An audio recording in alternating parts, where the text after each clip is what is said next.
Bonjour, notre sujet d'aujourd'hui, c'est sur l'hypertension. On va voir premièrement la définition de cette maladie. L'hypertension, c'est une pression artérielle trop élevée. Cette pression résultat physique de l'éjection du sang par le cœur dans les vaisseaux sanguins et elle s'exerce sur les parois vasculaires. Concernant les symptômes, il y a plusieurs qui peuvent être observés sur les patients. Parmi eux, les maux de tête surtout à l'arrière du crâne, la fatigabilité, la nervosité, l'insomnie, la sueur et bien sûr on va voir aussi une mouche volante devant les yeux. Ça veut dire que le patient ne voit pas bien. Qu'est-ce qui peut provoquer de l'hypertension? Elle est causée par une multitude de facteurs dont des effets s'accumulent avec les années. Et les principaux causes sont liées à l'hérédité, surtout pour les hommes, et aux habitudes de vie, ainsi l'obésité, la sédentarité, le tabagisme et bien sûr le stress aussi qui contribue à l'hypertension artérielle. Tout le monde se demande comment faire pour baisser l'augmentation de cette pression.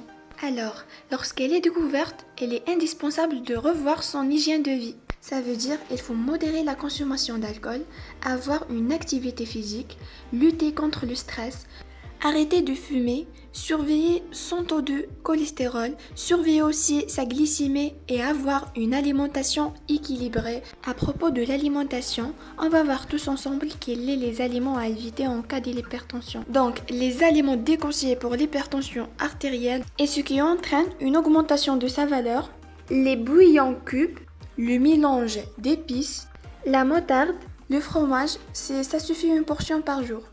Le pain classique, les aliments fumés et les légumes et les poissons conservés.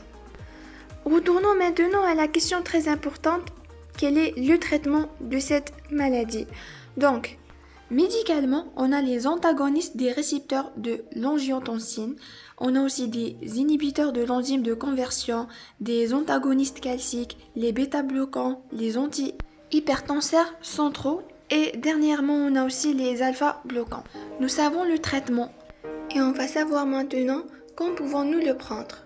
Donc, si une poussée de tension survient, il ne faut pas la traiter par des médicaments, mais si les poussées de tension surviennent de façon répétée et quand dehors de la poussée de tension artérielle n'est pas strictement normale, il faut à ce moment la proposer un traitement à vie. Et cette pression devient dangereuse lorsque les mesures dépassent de façon répétée 140-90 chez le médecin ou 135-85 au domicile. Donc le patient doit faire une prise de tension au moins 3 jours ou bien 4 jours de suite avec 3 mesures, matin et soir, voilà, pour décider est-ce qu'il y a une hypertension ou bien juste un moment de nervosité ou bien l'une des raisons évoquées.